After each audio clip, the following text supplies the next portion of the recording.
What's up, man? How you doing? Oh Can you hear man, me well? I can hear you Am I too great, loud? man. I can hear you Okay. great. Can my desktop hear you great? I think so. I'll turn you up. All right.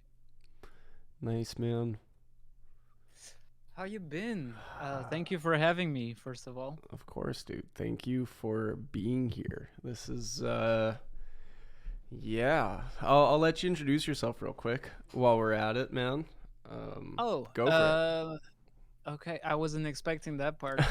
So I'm Pojo. Yeah. I used to stream. I streamed for almost a year on a channel called Quite Quiet Studio, Mhm. and we also streamed about music. We did a lot of feedback and challenges and all of that stuff. Other than that, I work in 3D animation for advertising mostly. On my free time, I do all kinds of stuff from music videos to branding for musicians, and yeah, That's sweet. I didn't know you're doing 3D animation as well. I think yeah, that's my day job. good stuff, man. But yeah, Poacher man, just a pleasure to have you on here. For those who don't know, Pojo was the guy who hopped onto my stream when I was just starting out, and basically, I don't know, man. You gave me the spark to kind of keep on going and to bring in new people and to step into feedback and just kind of, I don't know, try something different and push myself out of my comfort zone, man. So Yeah, I'm I get really preachy when I'm high, so I apologize. no, man. Just kidding. That's cool. I appreciate No, it. yeah, I liked your vibe, and I could tell that you were a bit nervous. Mm-hmm. And so I remember that from my first streams, and I Totally. was like, okay, let me tell this guy the things that I've learned like in the first 2 or 3 months, Yeah. uh, just to help get over that initial, stuttering of like, what am I doing in front of this camera? Totally. Because before you start streaming, you're just like, okay, so I'm gonna set up the camera, I set up the lights, I got the overlay, I got the chat ready. Okay, let's go live, and then you don't know what you're doing Yeah. instantly. You just freeze and you don't know what to do because the viewer count is at zero, and you're like, do I have to be entertaining for zero people? I know. I Man, I see even when I see 8 people, I'm like, how entertaining do I have to be right now? I'm working on it. I'm Nah, yeah. I'm trying. We're good though, man. But yeah, no, no. Thank you for asking as well. It's to start off. I'm doing good, dude. It's being here. This whole process has definitely been really kind of revealing towards inner parts of myself that I didn't know were there, and it really I know, forces right? you, yeah, it forces you to really look at your insecurities and really look at your vulnerabilities and say, okay, I these are Yeah, and places I find can and improve. Hmm. oh, sorry. No, no, it's cool. The biggest thing for me was trying to find, like, because everyone tells you, oh, just be yourself in front of the camera, but it's not necessarily like that. You're still in front of a camera to an audience, no Hmm. matter how big or small that audience is. So you have to find your natural side that is also mixed in with your performative side, Totally. and that's a really weird place to be in when you're just starting, Yeah. because you're just like, what would I like? I have to be myself, but also be entertaining at the same time, and it Totally. becomes some kind of exaggeration of your own personality. Hmm. So maybe I this is episode 3, and I guess in this process of doing the podcast, I'm kind of learning the podcast as well. Um, Hmm. but with that, I kind of just like going with the flow of conversation, and you mentioned something there is kind of, being on stream is just kind of about being yourself. And Yeah. what does that mean to you? What does being yourself mean to you? Because I think that's a Okay. question that's something to everybody. So I have to be honest, for myself, I'm already a little bit performative, Hmm. usually, like in real life. Hmm. Um, so I guess it was a little bit easier for me to find that balance. That's good. But I would say, like, being yourself is just like being yourself is simply not pretending to be someone else. Hmm. That's the best description I can give. It's like, if you feel like you're trying too much, or if you're exaggerating too much on a certain gesture or phrase, or if you're speaking too loud for no reason, and that's not something you'd usually do. Mm-hmm. When you start exaggerating parts, it's when you start getting further and further away from yourself. Of course, you have to exaggerate a little bit to be entertaining at certain things, Yeah. but you know what I mean. It's Mm-hmm. when you start, because it's a slow process from going to being yourself and then losing it and becoming a full-on character. And some people don't know, only notice it when it's like so late that it's already jumping into your life, and now Yeah. you're acting with your friends in real life as you are acting on stream, and they find that weird because it's not something you'd usually do. Totally. This is a very long explanation, but I think No, you no. know what I mean. Yeah, absolutely. So like, it's it's that process of like finding authenticity. I think something that's become really important to me is for people to know that I'm the same person on stream as I am off stream. I don't like I think there's an element of like performance that comes into it when I step on, but ultimately like I don't want to step on here, preach happiness, preach positivity, and then turn the stream off and be like, "Oh, f my life, f everything, f everyone." Like that. That's just Yeah. such a, it kind of sells two things. So I guess do you have any personal practices of authenticity and ways in which you kind of keep yourself in check during this whole process yourself? So I haven't streamed in a while, Mhm. so you're not even talking to a veteran because I never got that far. Uh, Well, even in terms of, because I mean, you do music as well. You oh have an yeah, but that's I play that. I do music in a completely different workflow. In those terms, we can get into that yeah, yeah, if you want. totally. Uh, Do you do any performances these days, or have you been oh, pretty? I hate performing. I'm a Yeah, terrible performer. I'm interesting. good. I'm okay at composing. Like I'm really comfortable with composing stuff in my bedroom. Mm-hmm. In order to get a guitar right, I have to record 5 takes, and all of them suck. But Right. I stick with the fifth one because I don't care. Yep. Um, but if someone asks me, like, if I'm somewhere where there's a guitar and someone tells me, "Hey, play a song," I don't know what to play. I'm really bad at Mm-hmm. like the playing part of things. I'm bad at singing. I'm bad at drums, guitar, bass. I'm bad at all of it, Yeah. but I play all of it on my songs because here I can mess up and I can do it again until one loop sounds right, and Yeah. I can just loop that for the whole song. Fair enough. So I really stay away from performances, and I don't even look for them. Huh. Um, but what I was talking about in Mm-hmm. terms of performance in music, Mm-hmm. from this aspect that we were picking on, Mm-hmm. was more how I interpret my songs when I'm recording, especially the vocals. Right.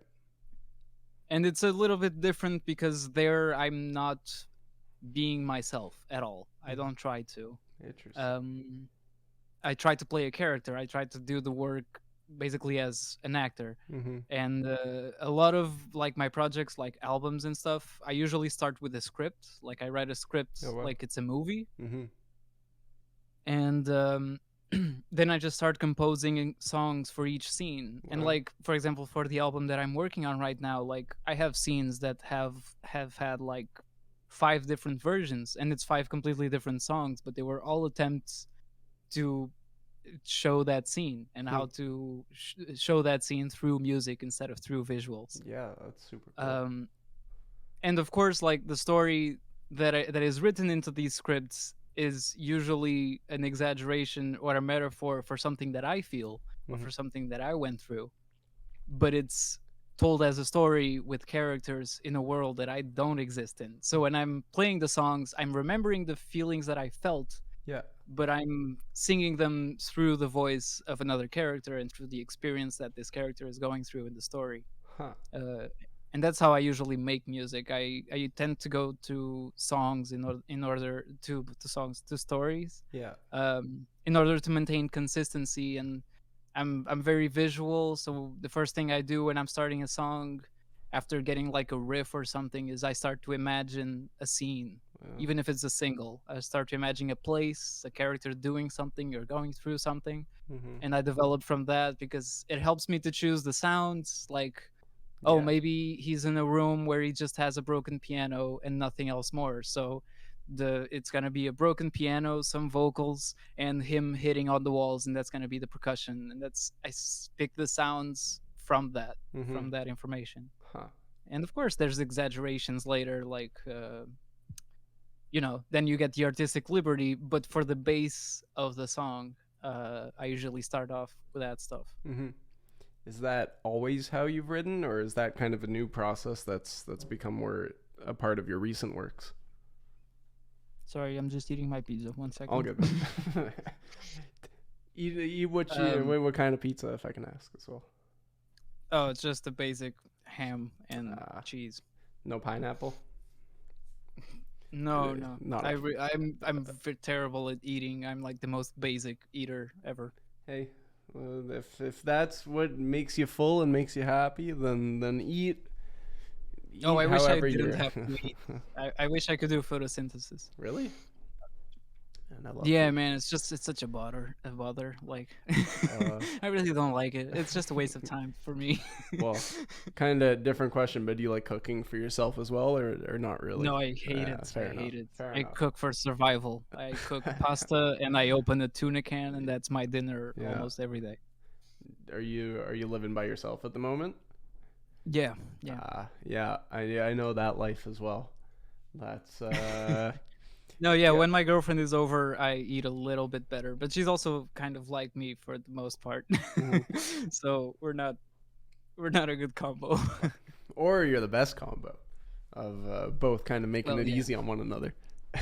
yeah, for sure. um, but yeah, so kind of the music process, is that something that's been Oh, have you always kind right. of worked like that, or is that kind of new to you? Well, Hmm. sort of.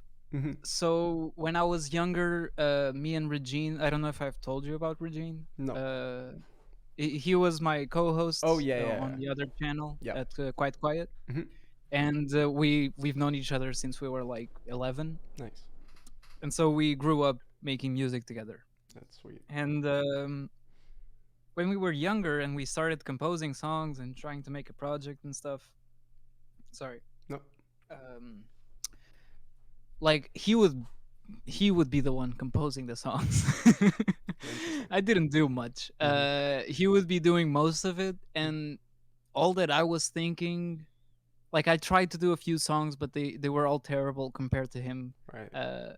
because he always had that focus on music, while I was always thinking about different mediums and stuff. Fair enough. So when we were composing, he would write songs, and then I would either write stories from his songs, or I would suggest stories for a song for him. Mm-hmm. Um, and we would do albums, and I would write full stories and visuals. And I started a comic book once Oh that wow. was the story of an album that we made. Mm-hmm. And yeah, I was always more focused on that part. I still tried to do music, Mm-hmm. but I was just trying to make anything at all because I didn't know how to do it. And this is more like talking about production, Yeah, yeah. not necessarily music composing, Gotcha. because I think the first song that I composed was a song for classical guitar, and it wasn't necessarily a story, but it was a song about the four stages of overcoming something Oh in wow. your life. Yeah. Um, Which is so what you again? The anger, grief.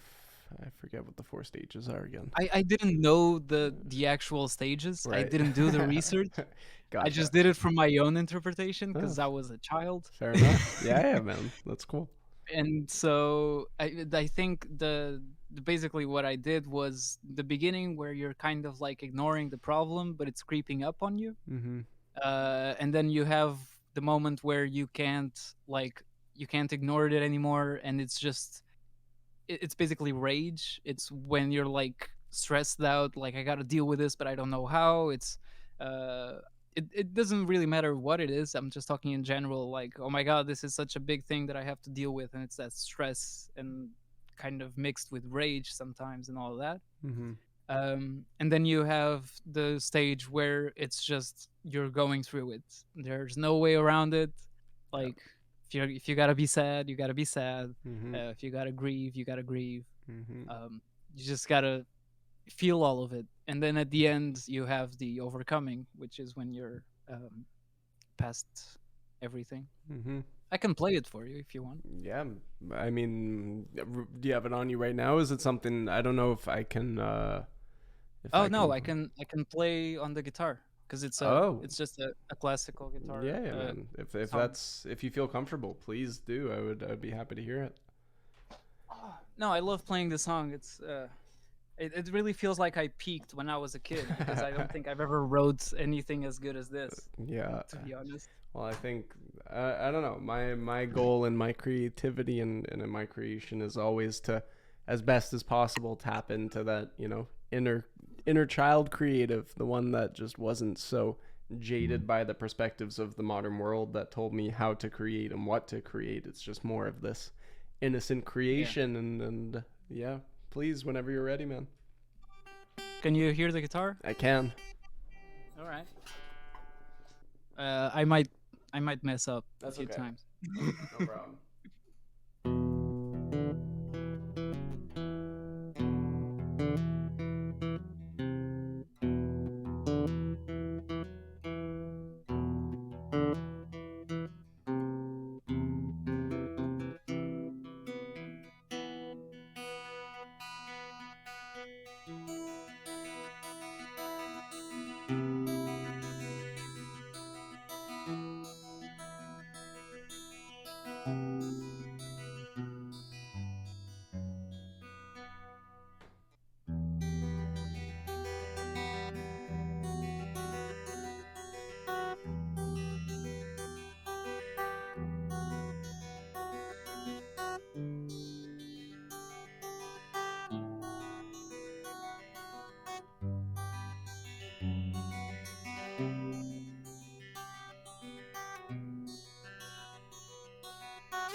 That's it.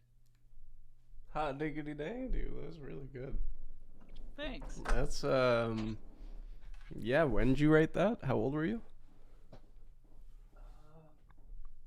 I was in the ninth grade, so Hmm. 14. Can I ask what you were going through at the time that inspired that piece? I don't remember. Fair enough. Fair enough. That's no man. That's really beautiful. That's Yeah, I really peaked. I know, right? well, that's let's just say that that energy is available for you to tap into whenever as well. That's Yeah. I think Now I'm doing an arrangement for this song with mhm. more instruments and stuff. Well, nice man. That's It's gonna be on my next album, yeah. When's which I don't the know when I don't know okay? when it's gonna come Fair out. enough. It's a really big project. Yeah. Let's Yeah. what can I ask what's inspiring this new project? Oh yeah, I can talk openly about it because by the Cool. time I release it, no one will remember. Fair enough. Um, All right. but yeah, no, for this project in specific, Mm-hmm. it was basically like when COVID hit in 2020. Mm-hmm. We were stuck at home, and well, it was the world was going crazy. There were protests and wars starting and all kinds of stuff, and I had just finished college. Right. Um, so I was like, "Oh, I'm going into the world, and the world is in Mm-hmm. this state." Remind me how old you are again. You're 23. 23. Right. Cool. Um, Right. So yeah, you were yeah, like I just 21. so I was already terrified before the pandemic, Mm-hmm. of starting my career and starting my adult life and Mm-hmm. whatnot. Yep. Um, I could have got a master's, sorry, a All right. master's degree or something. Mm-hmm. Um, but I was like, I'm so done with school. I hate this. Yeah. I want to work. Mm-hmm. And so, yeah, I was already terrified with the prospect of starting my adult life, and then we go into a pandemic, so no one can get a job, and at the same time, everyone's looking for a job, Yeah. and people are getting fired left and right, and no one's working because no one knows what the hell is going on. And Mm-hmm. then there's everything political going on, and racism and whatever. I was just overwhelmed with bad stuff. Yeah. Like, Totally, man. like suddenly I was stuck at home just thinking about all the bad stuff that was going on. Yeah. And in that moment, it's not a moment, it's a month, but Mm-hmm. uh I was thinking like, yeah, okay, the world's gonna end soon. Like, we're all just gonna Yeah. die soon. That's gonna be, I'm pretty sure that's gonna happen. Like, now I know it's a bit of an exaggeration, but the pandemic had just hit. Everyone was terrified of touching every single object in the universe. Yeah. um and so, yeah, I was just like, wow, we're all gonna die, Mm-hmm. either by our own hand or by a virus or whatever happens next. Mm-hmm. And so I thought, well, but the world's gonna end, but it's gonna take a while, so no one's gonna do much about it, Yeah. because we won't be watching as it crumbles upon itself. Mm-hmm. So I thought, well, what if the world, instead of ending in 10, 15 years, what if it ended in a week? And I started writing that story of just going through moments with different people as the world ends. And Mm-hmm. I started writing that script. First, you have like, okay, this part I might not give away. Mm-hmm. Uh, but yeah, you just have like, you spend the moment with a happy family, Yeah. and you spend a moment with someone who's actively like. I wanted a moment from before the world was gonna end. I Mm-hmm. wanted a moment while it was ending, and one after. Right. That was basically my goal. Mm-hmm. So you have people who don't know the world's gonna end, and then they turn on the TV, and there's a scientist saying, "Well, there's nothing we can do, so Right. just don't freak out, I guess." Yeah. Um, and then you have a moment where it is just someone who is, there's a building crumbling or whatever, and they're running away and trying to seek shelter. Mm-hmm. And um and then at the end you have the few survivors, maybe the only ones uh that survived. Mm-hmm. And so this way you follow the story of the end of the world, not through the eyes of one character, but through the eyes of many, which is the point. Mm-hmm. And I also wanted this one to be a little bit more obvious. So part of those scenes, I'm actually planning on hiring voice actors, Ooh, nice. and doing Foley, so that in between the songs you have these moments where you're actually listening to the story and following along. Because I thought it was a message that was important enough for it to be obvious Mm-hmm. Have and not like subjective in the music or whatever. Have you ever read? It's a Mitch Albom book. It's called "The Five People You Meet in Heaven." Just by any chance? Oh no, but that's a cool name. It's kind of. I just thought of it because it's almost the same sort of idea, but not really following the end of the world, but more so just this one individual's like end of life, and it's the story Mhm. about, I guess, five people who in his afterlife his actions had affected, and I think like Mm-hmm. one of them is just like a random person who, he kind of came across, who ended up dying near after because of something that happened between them. And then another person was like maybe like a family member, but it just reminded me of that. And that sort of, I didn't know if maybe that would be an interesting read for you in the process of kind of creating the Yeah, that album. sounds really interesting. um I mean, the script is already written. Right oh, now, my fair only enough. struggle is time to work on it Right. and also creativity because I've been working on this for almost 3 years now. Wow. Uh, Remember, this project started when in 2020, Yeah, totally. uh, in the beginning of 2020, and Mm-hmm. so yeah, right now like the script is closed. I promised myself that I wouldn't change anything else, Mm-hmm. and the structure is all set. Right now, I just need to finish one song, Yep. and then take care of those tracks where you have the actors. Mm-hmm.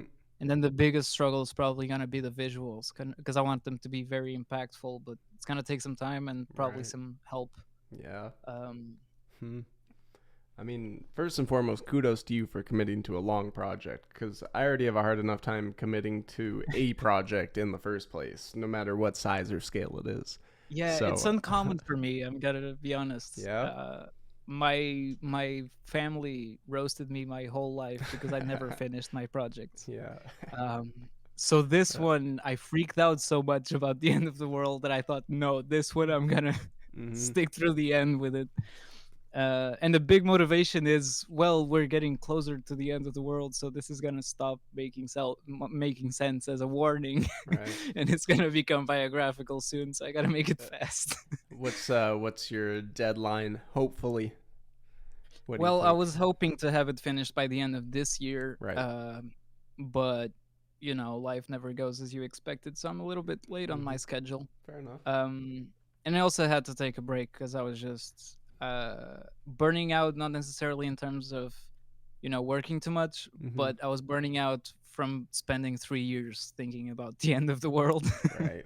Yeah. and thinking about, oh yeah, people dying and whatnot. Yeah. Like, That'll that'll do it.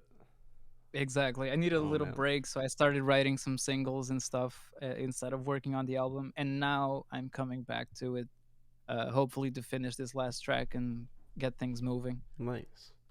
So how do I also you? started Oh, working on some visuals in between. Sorry, very nice. go No, ahead. no, no, all good. How do you find? Because I can definitely find ways of it myself, but how do you find your creative pursuits have changed and been affected in the post COVID world? Kind of, pre post COVID creativity. What are? Hmm. That's kind of a difficult thing to answer, to be honest, Mm-hmm. because for me, the post COVID is also you know, it's the first time that I have a job, Right. and it's the first time I have to pay my own rent and pay my own bills. Yeah. So it's mixed in with that, because Mm-hmm. you get home from work and you're tired and you don't feel very creative. I don't know if that has anything to do with the pandemic. Uh, It's that. I mean, I would say that was even pre-pandemic as well. I was yeah, exactly. like, But I didn't have that before, so I don't really have the reference. right. Uh, I would say that during the pandemic, while we were in quarantine for Mm-hmm. months, that was probably the I haven't been that creative in a while Mm-hmm. since, I'll be honest. Interesting. That's when I streamed. The Yeah. like We were mid pandemic, and that's when I started streaming, and that's when I thought, oh, maybe I can make something out of this, or Mm-hmm. maybe I can do that or this or whatever. And at the time, I was doing a remote internship Mm-hmm. at a company, to get some money. Yep. But technically it was full time, but I never got enough work for it to be full time. And since I was working from home, I just had a lot of time to work on my stuff. Mm-hmm. So I spent most of the pandemic just making projects, learning 3D, and yeah, just developing my skills and trying to come up with something like, okay, once I'm done with this job, like, what am I gonna do next? And I was hoping to start my own thing or do freelance or turn Quite Quiet into a business. Mm-hmm. but I quickly realized that I wouldn't have enough time to make that happen. Hmm. And so then I got the job that I'm in right now. Yeah. Started doing being an intern there for 3 months Very for nice. free. Hmm. Which As it so goes in some of the creative studios. yeah, Yeah. I mean, to be honest, I will be honest, like I knew the owner previously, so it was Nice. kind of a favor. Yeah. So I didn't really, I wasn't too mad about it. And since the other internship that I was doing wasn't technically full time, I was able to do both at the same time, and I could still feed myself. Mm-hmm. So yeah, it wasn't Always too helps. hard, and it was fun as Mm-hmm. well. And then I got the job, and now So it's sweet. pretty secure, I would say. Yeah. Uh, yeah, I created like two new services in the company since I joined. Oh, sweet. So you're doing more than your paperwork is requiring. That's for sure. That's hmm nice. So then I guess what are some of your goals going forward? Is are you enjoying the 3D animation world, or are you kind of thinking, where yeah, what's That's your a objective really good here? question, given the timing. Yeah. Um, because I was just talking about that with a friend of mine. Mhm. Because a few months ago, I told my friends, like, I think I'm gonna quit my job Mhm. and try to do freelance full time. Right. Uh, like, I want to take advantage that right now I don't necessarily need a great place to stay. I don't know, I don't even have pets, much less children or a Mhm. family to take care of. I Totally. don't have a car that I have to pay the insurance or whatever. So now is the best time to take that risk. Mhm. And then I started trying to prepare for that. So, developing a portfolio, trying to save money, trying to do some freelance work on the side to, make some extra cash, Mhm. just so that I would be more safe when I was done. And I quickly burned out. Mm. Very quickly, I was just tired Yeah. and exhausted of it. Mhm. And so, and then I was talking to my friend today, like he was asking, "Oh, so you're still planning on, quitting and doing freelance and trying that full time?" Mhm. And I said, "No, not at all actually. Mhm. Right now I want to put my dreams on hold for a second and just focus on myself Mhm. and what I need right now, and what I need right now is stability Mhm. and time to relax." Like Right. that's so I'm even moving closer to work just so that I don't have spend time on the bus every Nice. morning and every afternoon, just Yep. so that I can go straight from work to home and relax. And I will also be closer to the city center, so I'll Sweet. have hopefully a more active social life. Mhm. And yeah, right now I'm more focused on that. And Nice. I stopped shaming myself for not working on my own projects. That's good. That's really good. That was a pretty big step for me because I've been doing that since I was a kid, Mhm. and it's very surreal to me to get home and think for a second, oh, I should work on the album. Mhm. And then I think, oh, I'm really tired. And usually I would go, doesn't matter, go do it anyway. But right now I'm just like, nah. Yeah. It And doesn't matter. No I one's waiting for this album. So I screw it. I feel it. It's I think definitely one of the hardest parts for me as well in my musical process was like there was a period of time where it didn't matter how tired I was, I forced myself to work from like Yeah. midnight until 3 4 a.m. basically. And it just yeah man, building up the confidence in oneself to be able to kind of look at the workload and say, you know what, taking care of myself is the most Yeah. important thing first and foremost is a huge step, man. So kudos to you, and more power to you there for sure. To So be honest, I think I learned it from my job, right. actually, because since I joined, we've had a few stressful projects where it was like a tight deadline or whatever, and I would get really stressed out by it. Mm-hmm. And then I had to, have that moment when you have a job of being like, oh, I don't care. Like, sure, I'll work hard, but I'm not gonna, kill myself over a deadline. Yeah. Like if it's not done, it's not done. Sorry, you wasted your money. Hmm. Give me 2 days and I'll finish it. If not, bye. See you next Hmm. time, I guess. Like The I whole don't get paid enough to care. That whole philosophy, That's a when tough you thing. start applying that Yeah. to when you start applying that to your own workflow, where usually in your passion projects no one's paying you to do anything. Hmm. When you start thinking like no one's paying me to burn myself out to finish this album, Hmm. you know? Like who am I, who do I owe this to? Like, And it's yeah. it kind of it plays into, I don't know. I've always had this idea as an artist that, like, you see somebody who puts out 50 to 100 projects that never gain any traction, and nothing comes from it, but you see the person who's like in a positive space is doing well, just not even financially or anything. They've just got good family, good friends, and life is going good in that sense, and they sit down and they write one song and everybody loves it, and that, like, all of a Yeah. sudden takes their career off. And I think the artist mindset sometimes, and life in general, tends to be hustle, hustle, grind, grind until eventually Yeah. something works. But I think art is the sort of thing where it's like, if you're not enjoying it, then it's going to come out as crap oftentimes.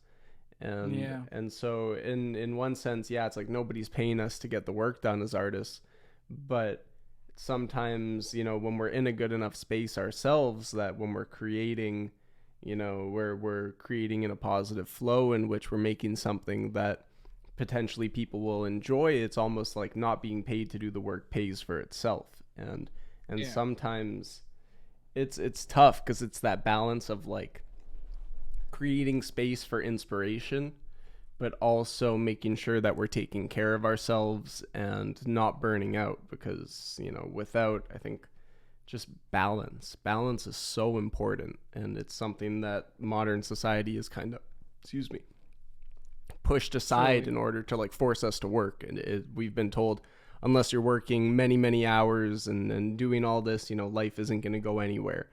And and it's, yeah, art, music, career, life, friends, family, all these things, there's only so many hours in a day. And I think, I mean, for me, it's kind of this kind of plays into pre-COVID, post-COVID a little bit. In that pre-COVID, I was very intense towards it. Post-COVID, I started to learn more about what it means to actually try and function as a human being in a society that's constantly expecting more from me. and Yeah. and that's like, that's I also tough. think it's kind of unfair. Mhm. Uh because like when you're an artist in general, not just musicians, just art in general, unless you're doing like for like I am, working for advertising. Mhm. Uh people are expecting you to burn yourself out, Yeah. to work a crappy job Yeah. every day, and then work yourself out even more on your free time and waste your free time, the time that is supposed to be for you to relax, Mhm. working on your stuff until maybe Maybe. you get something out of it. Yeah. And this is just expected, Yeah. like Yeah. from everyone. Like if you're a doctor, you finish your degree and you start working, Mhm. and sure, you're gonna get promotions and stuff, but you get a pretty good salary right from the top. I'm not saying like Mhm. artists are more important than doctors or No. whatnot. I'm just saying, like, I think it should be easier, right? For Why? artists. Yeah, like why is the standard killing yourself? Sorry for That's saying that a on no, stream. no, no, no. It's I hope true. this doesn't Not at all. mess Not at everything all. up. It's true. It's Uh, the. I just find it so unfair, and since I realized that my main goal in life, and that's why I really want to start my own company, is because I want to help artists who are starting out start out. I want Mhm. them to actually start out, Mhm. not close themselves in a room and try to make something and post it online until maybe it goes viral on TikTok or whatever. Mhm. I want to get to a place where I know people in the industry and I know people from different mediums and different artists and different clients, and I can see a kid straight out of college who doesn't know what he's doing and be like, "Look, you have no idea what you're doing. Mm-hmm. If you do this by yourself, it's probably going to suck, Yeah. but I like your idea. Yeah. Let's develop it. Yeah. I have a few professionals here who can help you, and we will help you and work with you to develop your idea into something that we can all sell together and make something out of it. And Totally. then you can develop your career from that." Mm-hmm. That is my goal in life, is to get to a position where I can do that. I don't know if I ever will, but I really hope so, because I think it's really unfair I believe you will, for man. artists. Absolutely. That's and I mean in so many ways I think that's also kind of the essence of my brand and my studio too, in that, like, I think a lot of us, and I put myself in the group as well, because kind of building my artistic career has been just as much of a struggle, if less to some, more to others, but kind of actually getting myself into a position where I can help other people and provide a platform for early artists and early creatives to show more of themselves, to share who they are, to share their music, to share their art, and to just, Yeah. kind of connect themselves to an audience that cares about them as well. An audience that isn't Exactly. just there to take advantage of them, to take their product and throw them away. No, for me, art and the community are, it's all intertwined. It's the ways in which we connect with one another, and creating something. And for me, the more of it, the better. So kudos Yeah. to you, man, as well. I think the more in which we, as you know, the artists of, I guess, what I like to see, kind of the art to come, and the creativity to come, in that, a lot of the artists who have gotten big nowadays have used positions of leverage in order to kind of see themselves as above one another. But I think, now more than ever, we're kind of seeing this group of artists who just want to help each other rise, who just want to support each Yeah. other, who want to share, who want to create, and ultimately just want to, have fun in that process. And I think that's kind of Yeah. the essence of creativity to come, is just this newly engaged spirit of fun and engaging with one another, and just enjoying ourselves in within brands that are about the people rather than about the owner and oneself. Yeah. It's creating for the Like, people. Mm-hmm. could you imagine if like Disney Mm-hmm. just went on Instagram or Twitter or whatever and posted something like, if you're between 16 and 19 years old and you have an idea for a movie, send it to this email. Mm-hmm. And they would pick the best one. They would call that person and be like, "You're going to direct this. Mm-hmm. We'll help you. We have a team of professionals who've been doing this for years. We have marketing, we have everything. We like your idea. Let's do it." Yeah. And even That's just. in Mm-hmm. No. like Disney could do this without hurting like their wallets in the slightest. Of course. Like they could make a low budget movie with nickels, Mm-hmm. in comparison to the industry that they have, Totally. and it would make such a difference. Mm-hmm. It's Like both for that artist, but for artists in general, because everyone that would be applying, imagine they did this like yearly or every 2 years or something. mm-hmm. Everyone applying would be like, I could be next, so I'm gonna work on my idea, Mm-hmm. and and maybe I can get something out of it. And maybe if Disney doesn't pick your idea, maybe you can do your idea and just motivate. And if Disney does this, then Sony's gonna do the same thing, and Mm-hmm. Leica is gonna do the same thing, and Mm-hmm. so it starts spreading. Totally. And all of a sudden, you have all these avenues of opportunity for new artists to show their ideas, not necessarily their skill, because new artists are unskillful. Like there's no lie in that. Yep. No, none of us know what we're doing at the beginning, Yep. but the ideas are still, some of them are really good. Totally. You just don't know how to develop them. Mm-hmm. And I feel like there's a lot of wasted potential there, where you have really good ideas but unskillful and unfunded Mm-hmm. uh, people And I think, uh, yeah, wielding those ideas. totally. That's a big thing as well. Is the funds is a lot of the time like a big reason for me in building up a studio that was kind of more about providing an entry level cost into studio work and being able to use high level equipment is because I worked in studios in which to book out a day you're spending between like $800 to $1,000 on a day, and Yeah. to many people the idea of booking that just to try and record one song is like that's insane, especially when we know today's music industry and today's market, and that you record one song, Mhm. well that's not doing much for you nowadays. That's gonna help if it's a really good song, then maybe, but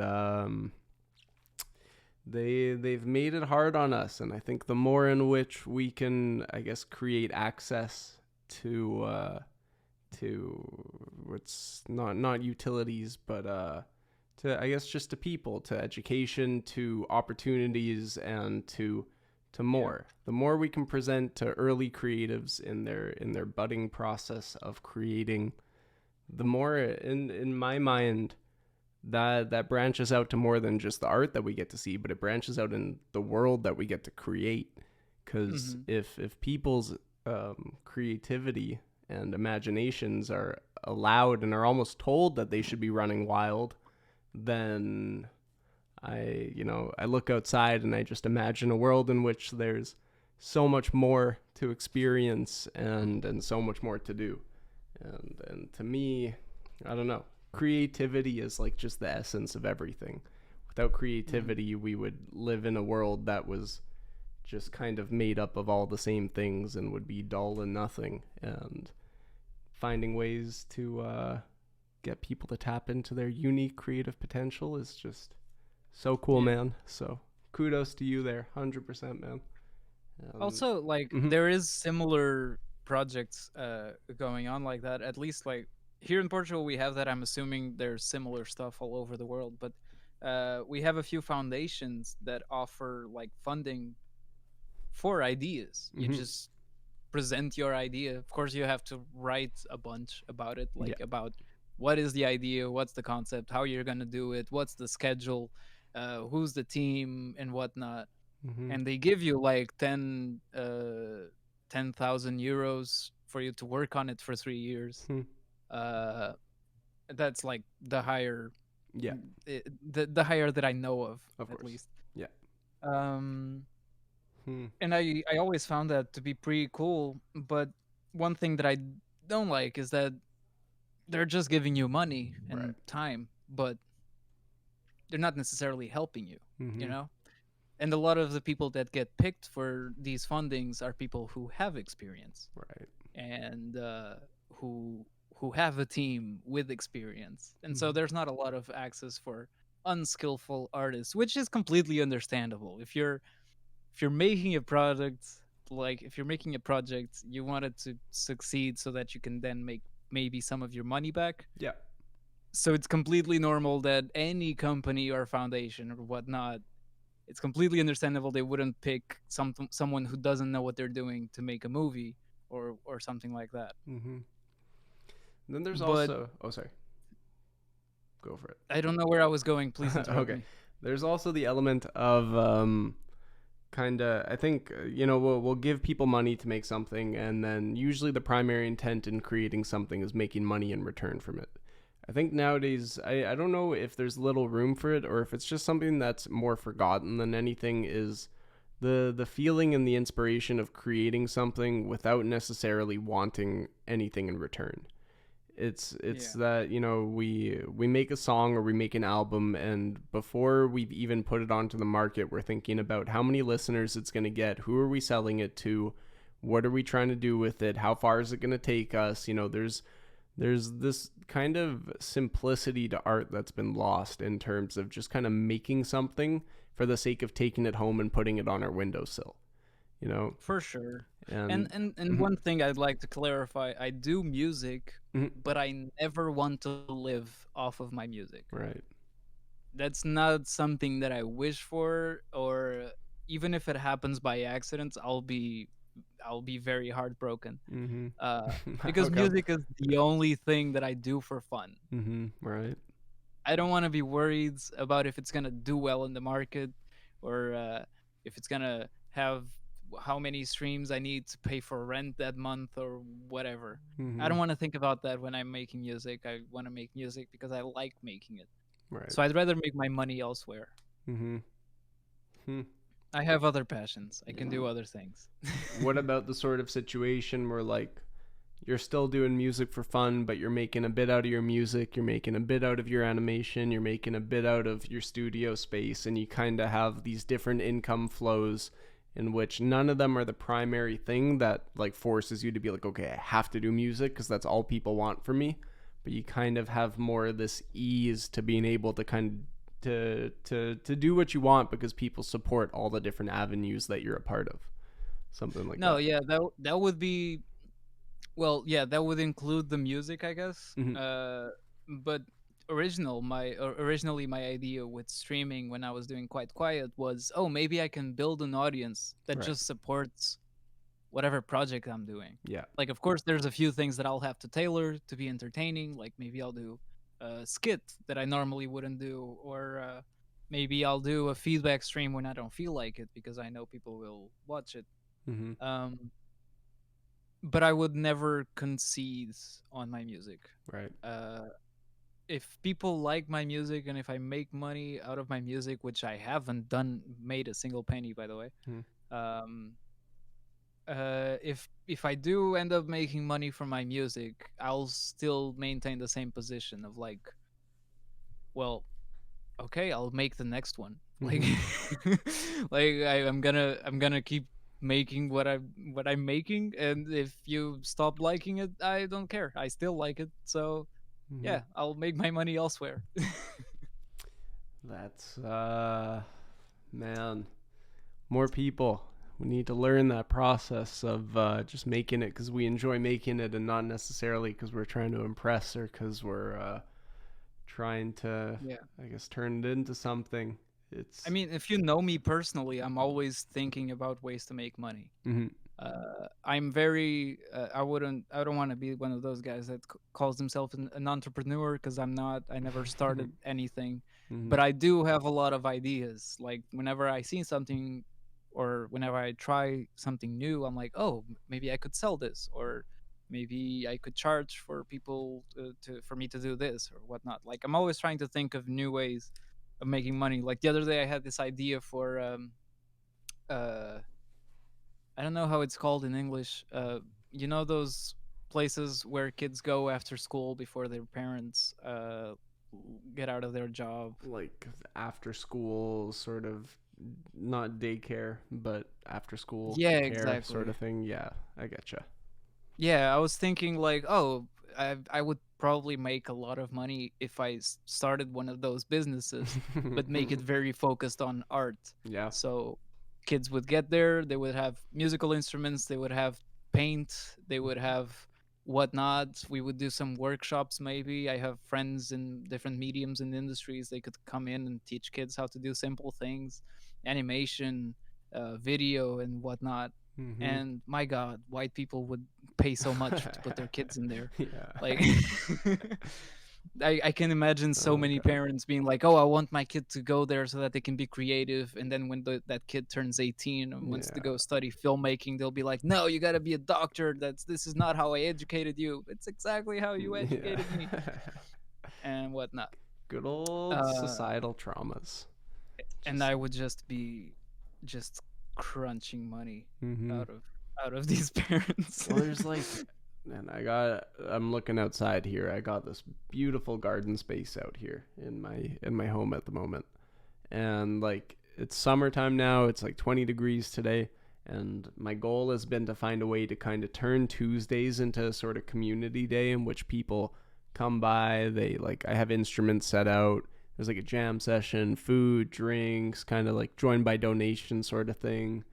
And Mhm. there's definitely I think there's a space these days more than ever for, especially like after COVID and with the way COVID shut the world down.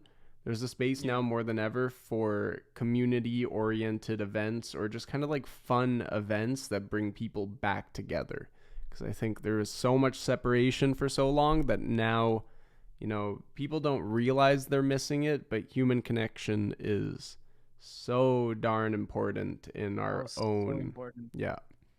And especially for artists and for creatives, ultimately it's amazing to create for ourselves, but if like we can relate to our own experiences, but there's something I think just as beautiful about relating to another person's experience, and Yeah. I guess understanding more of the whole human experience rather than just what it is that we go through is such an incredible way for creatives to I guess see outside of our own narrow perspective of what life Mhm. is, and yeah, keep on finding these ways to bring people together. That's what I say.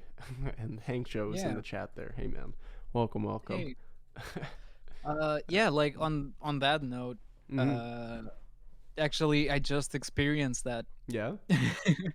Cuz so I have a lot of online friends. Mm-hmm.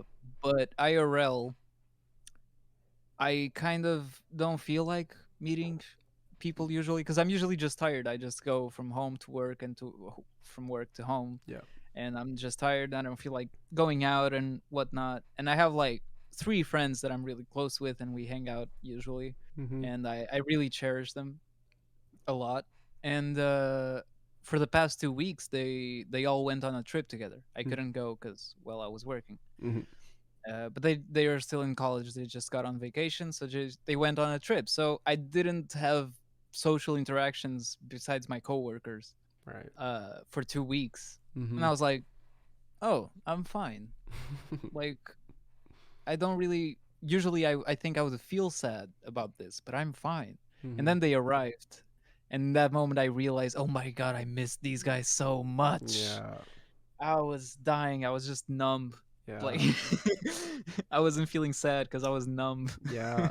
There's and that was it. isolation does that. It like I don't know. I kind Yeah, of think about myself where I was a year ago, and I was living in a basement suite by myself, and I would come home and sure I'd be like, yeah, I can do this whole thing living by myself, whatever.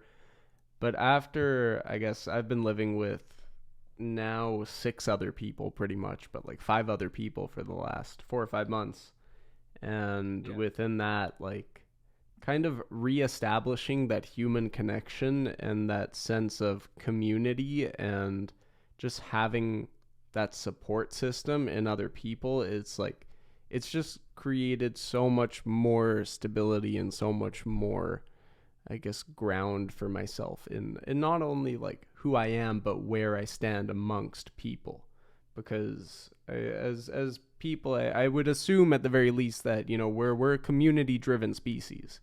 We strive by getting into groups, by everybody kind of taking on a role, and then that's how we've learned how to survive, is by basically figuring out where it is that we fit within the system that is our human communities and our human societies.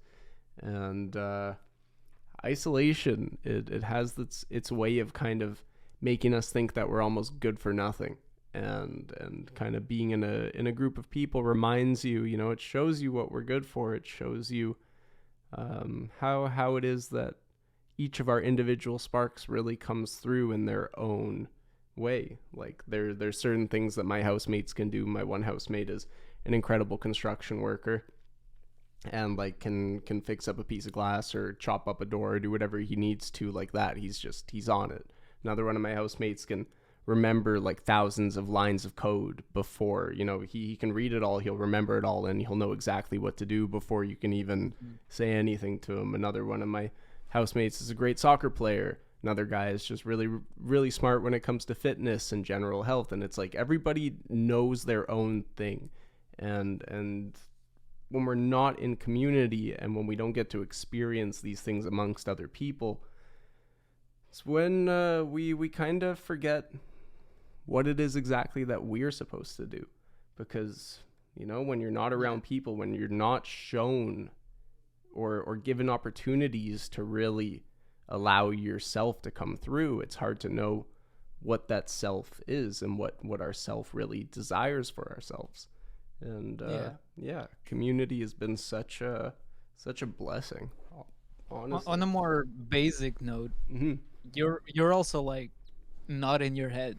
Totally. When you're talking to someone, you're putting things out of your head. Hmm. You're literally freeing yourself of intrusive thoughts Yep. and things you've been putting holding back, even if it's a normal conversation that has nothing to do with your emotions or what you've been going through. You're not in your head when you're talking to someone else. Totally. And after spending so much time just with yourself, just having conversations in your head, Hmm. suddenly talking to someone, you're not really thinking, you're just in the moment, Hmm. and it's a very it's something that's very important to me, of about it, about having conversations with people in general, just social life, Hmm. socializing in general. After the pandemic, I feel like myself and maybe probably a lot of other people got used to being isolated. Hmm. Like I wasn't really upset that I was stuck at home for a few months. Hmm. Like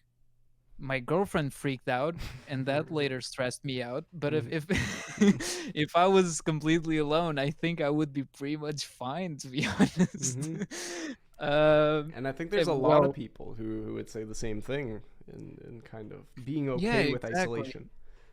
And so like after the pandemic, especially like having the job, and I take an hour on the bus every twice a day from work and to home, so I end up not having a lot of time to socialize, and also because I'm tired, so I don't really feel like going out.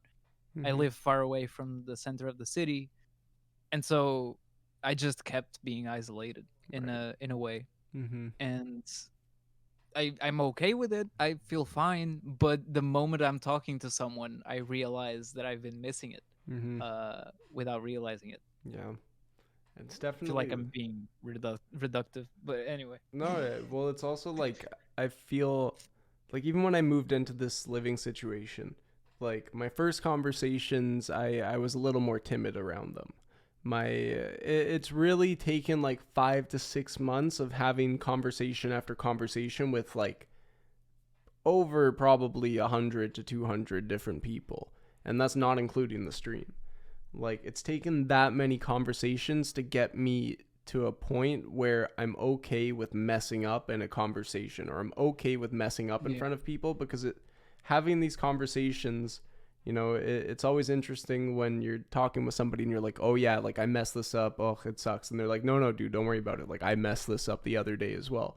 And I think Hmm. when we're by ourselves and when we're isolated, we tend to start to believe that in order to find more perfection in our lives, we're supposed to be more perfect as people. But the more conversations you have with people, the more you realize that nobody's perfect. We're all just doing our best, and ultimately the fears that we have tend to just kind of come from our own insecurities, and getting to talk through these things with people helps us work through these insecurities, find more comfort in the sense of community, and become more okay with being vulnerable amongst people, because we're all just Hmm. we're all striving for the same things. We all just want happiness, we all want love and family and Yeah. friends, and ultimately I think you know we're all striving for the same thing, but just in different ways with different amounts of understanding of what exactly it is that we're trying to create here.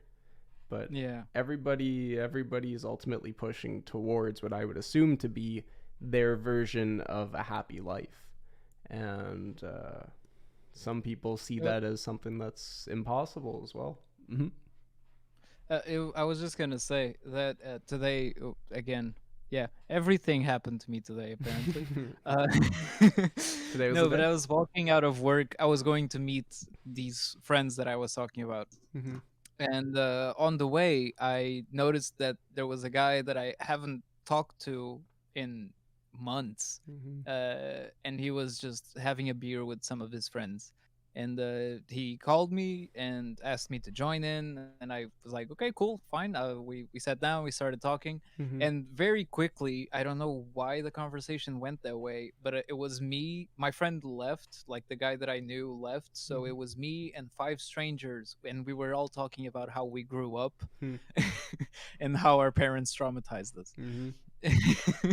And it was so interesting to have such an intimate conversation with complete strangers. Mhm. Uh, and it was completely chill. Like we were making jokes, and it also got serious at times. It was a very interesting moment for me, Mhm. uh, to be talking about something.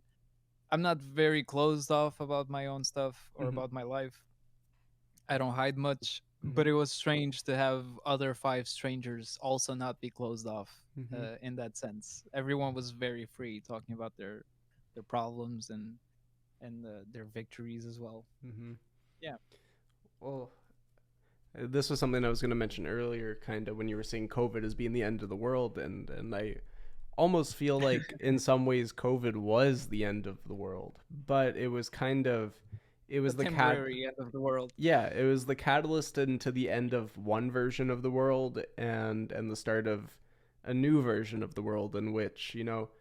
I talked to a friend of mine as well. This was, I think, 2 Thursdays ago or something, and at the time I was processing some other things, and I said to him, "Oh yeah, just kind of dealing with some things here," and he's like, "Yeah, it's really interesting. I feel like a lot of people are going through the same sorts of things these days," and I think kind of COVID really it brought it brought a hold or brought forward a lot of these old wounds that were sitting in people For and sure. and yeah, now more than ever, like we're slowly seeing this process of people talking through these old traumas, these old pains, and these old sort of ways of life that we've noticed don't really do us good anymore.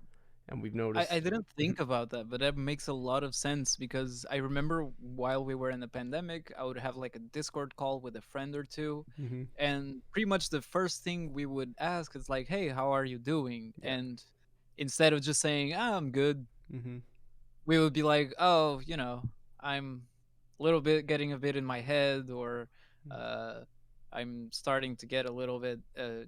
I don't know. I have friends that are super stable, and I have friends that are super mentally unstable. Mm-hmm. So it went from, oh, I'm okay, to, oh, I'm getting really paranoid, and I think my walls are watching me. Mm-hmm. And yeah, like seeing people open up that easily, Mm-hmm. I could notice a shift. I didn't think about this before, but yeah, you're right. Mm-hmm. I can see that shift The way that as I well. kind of see it is the idea of kind of chaos bringing order, and that like when COVID came, there was, I think of my life prior to COVID, and my goals were focused on making music to like get into the industry and build up a music career.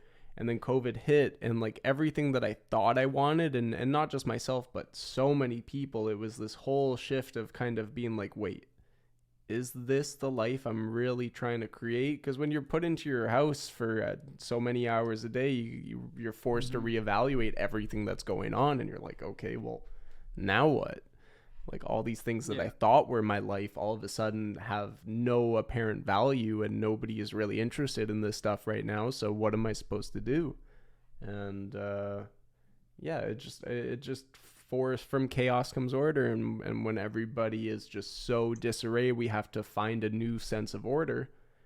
But it's the question of, I guess, what is that order, and what's the process that people go through to get there. And it's really nice to see and hear from so many people in their process of, how they're kind of facing these old habits, and even kind of seeing how my relationship with my family has changed, and with my friends, and with myself as well. It's it's such a crazy process, yeah. but we're getting How there. old? How old are you I'm actually? 26. Ah, old Yeah, guy. I Yeah. know. Where's your cane? Oh man, outside the door. Give me a second.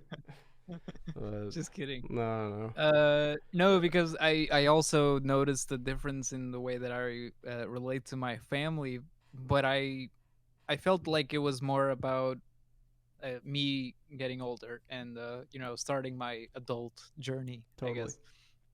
um because I started to realize a few things that are very simple and obvious things, but that when you're a kid, you don't realize. Like when you're living alone and you have to do the dishes, you're like, oh, so this is why they asked for help, Right. because this sucks to do alone. Yeah, Like, simple stuff like that, but also some more complex stuff, I guess. absolutely. And I don't know, I feel like I became friends with my parents, which is a weird concept since when you're a kid, you think of these parents as almost another being. Mm-hmm. It's not necessarily a human. It's someone, greater, no flaws and Yeah, whatnot. totally. Even if they do have flaws, like you still try to go around them in your head Mm-hmm. without realizing it. Totally. And once you accept them as another human that also doesn't want to do the dishes, it creates like an empathic relationship that is also really interesting. And I feel like I get along way Hmm. better with my family now because of that. That's really cool. I yeah, I can definitely relate to that, and kind of when I lived with my parents, the whole dishes thing I was real bad at, and I had a bad habit of I don't know if you were this type of guy as well, but drinking just to the last few drops of something, and because there's just enough there, you can put it back in the fridge. Oh That no, I'm not a uh, terrible human being like fair you. enough. I'm sorry. Yeah, well, that was a No, habit of I mine. I would Mm, like just forget to unfreeze chicken or something before my parents got home, yeah. or I forgot to do dinner because they asked me to. Hmm. Then they'd be like, "What about dinner?" And I'm like, "I didn't feel like it." And they're like, "But That's dude, not how it we gotta works. eat." Yeah. Oops. But in my head, when you're a kid, you're like, you're the parent. Figure it out, like. Yeah. Yeah. Oh, uh, definitely and being now, a. Mhm. if I was imagining like a little being in my house just being like, "What about dinner? Figure it out." I would be like, "Dude, Come get on. lost. Like, Yeah. Come on. we're in this together." And yet they Uh, still loved you and gave you a place to sleep, and yes, that's the beauty of being a parent as well. I think is that sort of if. doing a grateful job of being a parent that only Mm-hmm. pays off years in the future. Yeah, I forget who said that to me. I think that was one of my housemates that said that to me yesterday or something as well. And yeah, it's definitely been living in my scenario. It's been a lot of me taking the garbage out, making sure the kitchen's clean, kind of doing all these things. And now when I go to my parents' place, I'm like, yeah, I wish I understood the Yeah, importance of it sooner. But I guess sometimes as well, it's the process that takes you to your answers, and you can't really rush it yeah, in that because sense. all parents try to do is create a sense of community. Like, we're Hmm. living in the same house, so Hmm. let's all work together to make this house function. Hmm. But you grew up depending on them for that. Yeah. And it's a really weird switch. I was also talking to so my brother had a birthday party a few days ago, and well, I was there because he asked me to be there. Of course, he didn't care about me. He was playing with his friends, so I was stuck talking to parents. Hmm. And for some reason, there was this couple uh, that started venting about how their child is now growing up, and it's turning from that phase where they can't do chores to now they are able to, but they Hmm. don't want to because they're not used to it. Right. Um, and we talked exactly about this shift of like, yeah, you. I told them, like, from my perspective as someone who was a kid not too long ago. I guess the only advice that I can give is humanize yourself. Right. Like, parents don't like sharing the bad stuff of life, but you should. Hmm. There is a lot of bad stuff in life. So just like, maybe if you get home, your child is on the couch watching TV, maybe sit down next to them and vent about your day. If you had a bad day, talk to them about it in a calm manner. Just be like, "Oh, I had a rough day because this and that." Hmm. And slowly they'll start to understand, oh, this is another person who also has problems, and Right. who is also just living like me. And yeah, avoiding that god mentality, I Hmm. guess. of separating the parents from humans Yeah. I guess there's like and trying to avoid that split. there's also the worry of maybe a parent putting too much of their pains and traumas onto a kid, but I love the idea of at the very least humanizing the parent and providing a child more understanding of kind of, you know, there's also an element of people who are adults who don't necessarily act like adults, Yeah, and yeah. and kind of maybe I'll take it on a little bit of a tangent in the sense of like, for me, childhood and life in general are very much about creativity and expression and getting to know oneself and learning more about what it means to be alive. But it feels like, Mhm. there's that fear potentially of, I guess, kind of wrapping it back into creativity, and kind of, you had that conversation with your friends in which it was all about the traumas that the parents put onto the child. And Yeah. and I think that nowadays is such a prevalent issue, is this idea that, we've inherited all of these traumas that we had to take on from our parents, who unfortunately, and as well, they didn't know any better from the time that they grew up, and the way the world was simply. But now And there's also like I just want to point out there is no parent that will not traumatize their kid. in some form or another. There's always something. Yeah. Like no matter how good of a parent you are, you just got to accept that Hmm. that your kid's going to be messed up in some way. Uh, Hopefully not messed up, but at the very least they're gonna hopefully have not too messed up, yeah. but there's always gonna be some insecurity that Yeah. goes back to that day you got home and put your bag on the floor too hard or something. Hmm. And Uh, that's like this just wanted to whole point that out. of course.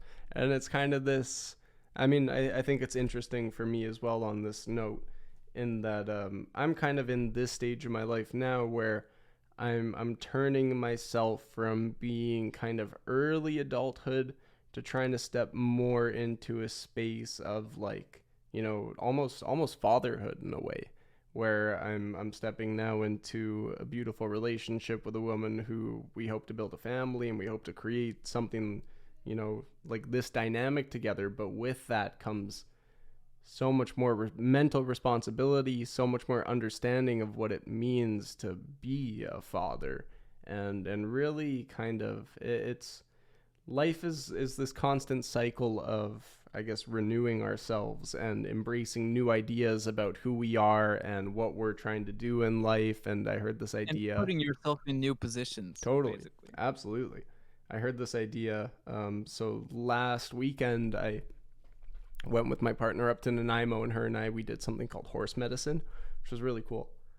You basically go into a space with horses, and depending on how the horses act, you kind of you analyze the horse's reactions to your energy, because as Mm. herd animals, I like the way she put it in this sense, in that if a horse is in the woods and they see or they sense the energy of a full lion, they're not going to run away in fear, because they can tell that the lion isn't out to hurt them.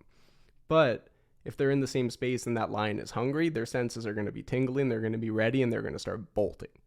So Mm. as soon as we step into the space, it's kind of that question of, okay, well, how does our energy reflect into the horses, and what exactly, does that portray within ourselves? And from that, she said something really interesting in terms of leadership, because the one horse who's the leader of the pack didn't actually end up joining us.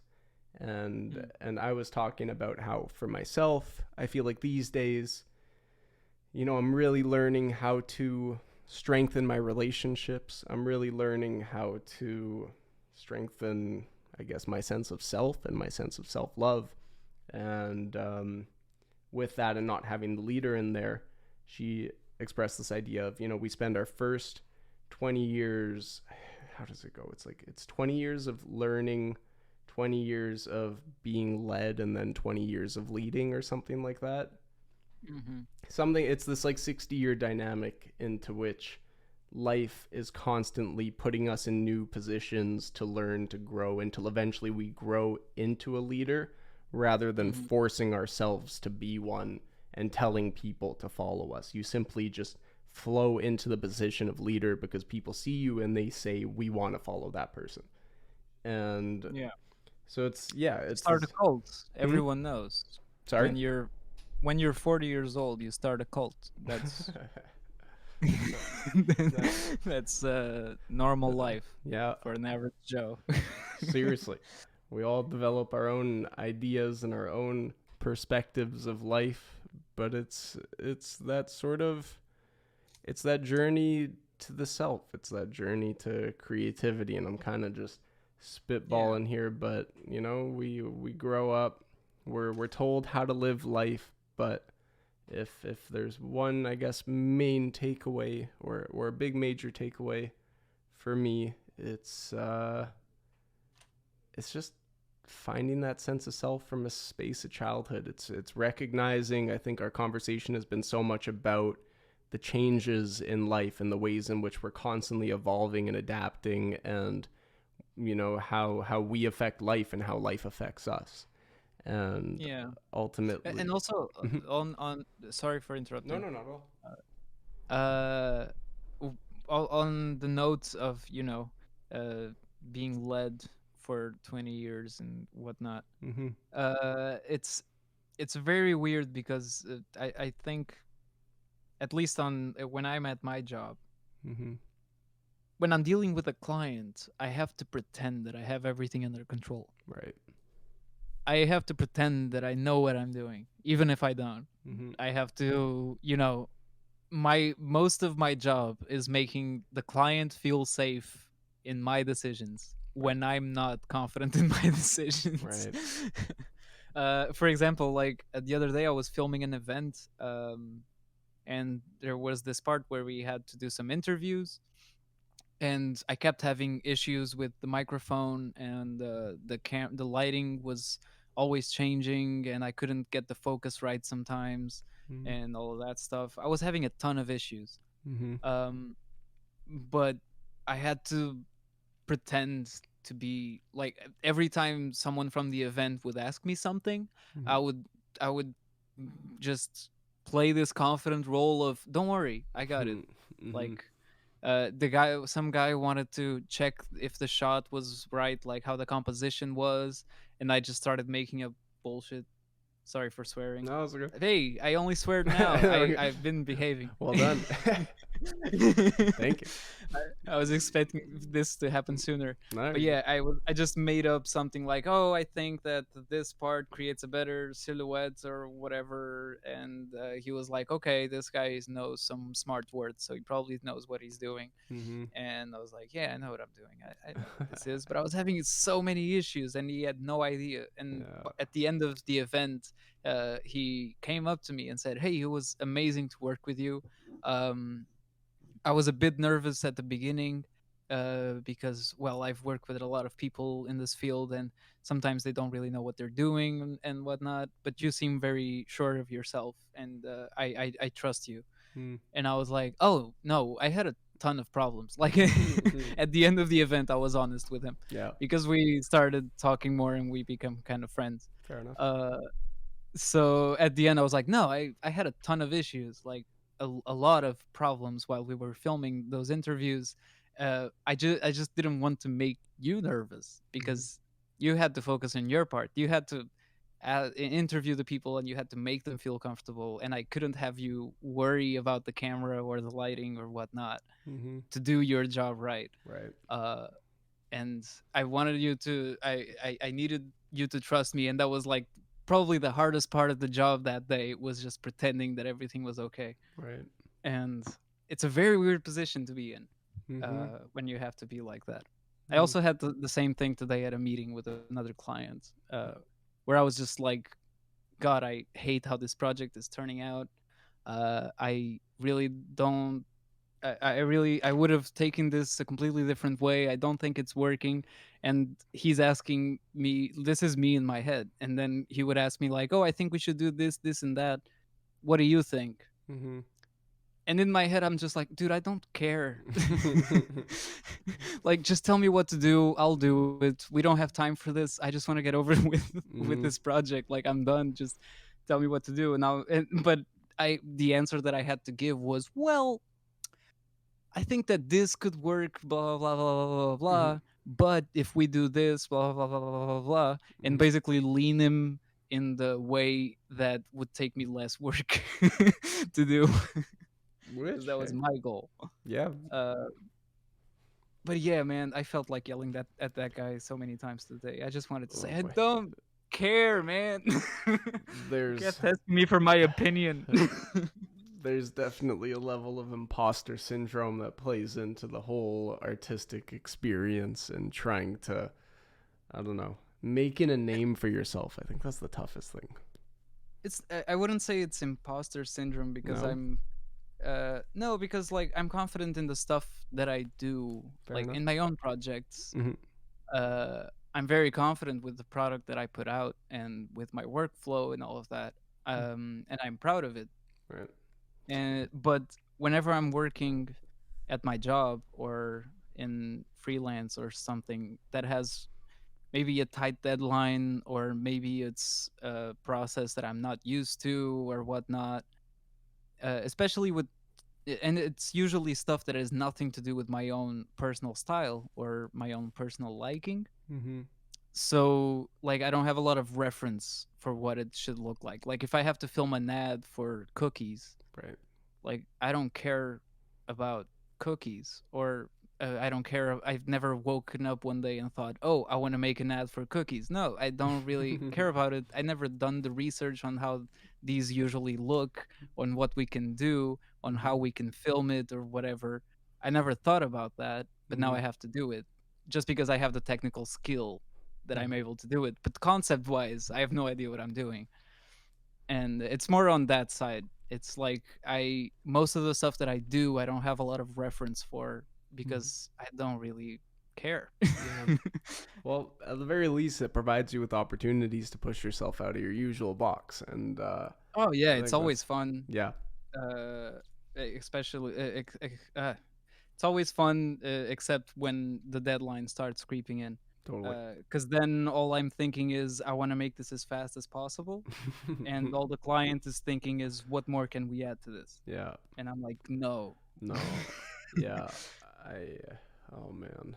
The the artistic industries. I tell you, after doing my best in a film studio for as long as I could, man, they they tire you out. I Yeah. I yeah. And it's always like they only remember to maybe do an ad like a week before they need it, Yeah. or it's always the last minute thing. Not always, of course. We have like some at the company, we have some ongoing clients that are really chill. Nice. um and I really like working with them because we've done so much work for them that now we've gotten to a point where they tell us like, okay, generate ideas for products. Like you can just make up something. We'll Nice. figure out how to manufacture it and sell it. You just come up with the branding. Like if you want to do a toothbrush brand, like develop that and we'll Mhm. make it happen. Which is really cool. Like Mhm. they told us they were thinking about making a toothpaste line, and I do a lot of work for supermarkets and lines like that, so this is gonna be very food and utensils related. Fair enough. uh, but yeah, they talked about maybe starting a toothpaste line, and we were like, oh, maybe it could have a mascot. They were like, yeah, maybe, Maybe. show us what you got, develop a mascot. Yeah. And we were like, okay, how much time will you give us? And they were like, how much time do you need? And I said, 3 months. And they were like, okay, you have 3 months to make a mascot. Well, Figure it out. And that that's was beautiful. I had 3 months to just make a 3D character and learn how to rig properly and animate. And it was a lot of fun. That was a really cool project to work on. man. I imagine in the sound world trying to tell somebody that I need 3 months, and they're like, we got a week. And I'll be Yeah, like, exactly. yeah, Most of our clients are like that. And yeah. so having sometimes these projects where it's like just research and development, basically, there is no strict deadline. They're Mm-hmm. just like, figure it out, tell us how it turned out. If we like it, we'll keep it. If we don't, we'll still pay you for the time that you spent developing this, but we Mm-hmm. won't pay for the final product. Well, that's a kind word from a client. I respect that. Yeah, no, they're really cool, Nice. and I don't know what they're doing working with us, but They like you but they're guys. really cool. Uh, Yeah, apparently. hey, own it. There's your imposter syndrome right there. Own the ownership of being a good person to work with. That's Oh no, I'm not talking about me. I'm talking oh, about the man. company in Fair general. enough. Well, my mind is slowly starting to fade away. Is there anything in particular you're hoping to share yourself, Pojo, before we maybe call it a wraps here? Um, Please give a lot of love to this channel and to this guy, Thank you, man. because he might look nervous and ramble a lot sometimes, but this is a guy with a good heart, Thank you, man. and who, if with the right audience and if you guys want to subscribe with the right funding, can do a lot of good to this world. So Well, I want to make that's all sure I want. that I want to make sure that if people are subscribing, there's a reason to subscribe. So with that, I gotta pull Yeah, together my brand subscribe for still. Pojo. You Yeah, know, there you go. subscribe for me to come Yeah. on the show more often. Well, man, I'm happy to have you here, man, and I'd love to have you on here more as well. Um, Also, if you guys want to follow me on Instagram at PojoQuiet, there you go. and that's it. Sweet dude. And I'll grab whatever links you want as well, and I'll put them in the YouTube, and we'll Oh, I don't really have a portfolio or anything, so don't no? worry All right. about it. Well, Yeah, Instagram is fine. cool, man. But yeah, man, Thanks for Pojo, having me. Pojo, thank you for hopping on, man. It's been a blessing and a pleasure just kind of getting to know you in this process, and I just look Yeah. forward to hearing more from you and hopefully getting to create something sometime. If you're ever missing a guest, hit me up. Cool, I man. I love doing these. Yeah, sweet. Me too. And yeah, I'm building up a schedule now, so I think I don't know. It seems like the best way to kind of hang out and enjoy is almost bringing on guests, but I got to figure out what I can do too, so that way I'm not relying on people to be here. So Yeah. it's a process, but it's all coming together, and it's nice to. We'll talk about it on the next podcast. Yeah, sounds good. We'll figure it out. No doubt. All right, man. Pojo, thank you so much for coming on and for chatting, and we touched on some really interesting topics and ideas Yeah. there. So I look forward to what the next one will bring, and I'm assuming it's getting pretty late for you as well over there. So Oh, it's 11 p.m. It's that's fine. not bad. Well, Yeah. enjoy the rest of your night, man, and I'll be having See you ya. on soon. Yeah, man. And you guys enjoy the stream if you're continuing. I'll Or, probably be wrapping it up pretty soon. I'm gonna do my usual rambles as I like to do, and then All right. Well, thank you, Chad, for being kind. Yeah. And thank you. I was gonna call you Raphael. Yeah, Raphael Thank you, or Hayden. no problem, man. And Actually, no. Before I go, I gotta ask, where does the Raphael come from? that's my Hebrew name. Oh, Yeah. okay. Yeah. My, So it's I'm clarified. technically my name as well, but I just don't go by it. I like tried to go by it for a bit, but it just didn't feel totally right. But I like it as the name of the studio because it just kind of fits the essence of what I'm going for. Yeah, it's maybe nice. it's a little late now, Mhm. but one thing that I learned from the Quiet Studio channel is I regret putting Quiet Studio as the name of the channel. Yeah, I thought about that too. I would, if I were to start again, I would probably start it on my personal channel and still have guests in the co-host maybe and call it the Quiet Studio show, but Mhm. on my personal channel just so it feels a little bit more direct and Yeah, personal, that's marketing wise. I get that. So yeah, last thoughts from Pojo. I'll see you No, guys. I appreciate it, man. All right, dude. Take care and catch you See soon. ya. Ooh, yeah.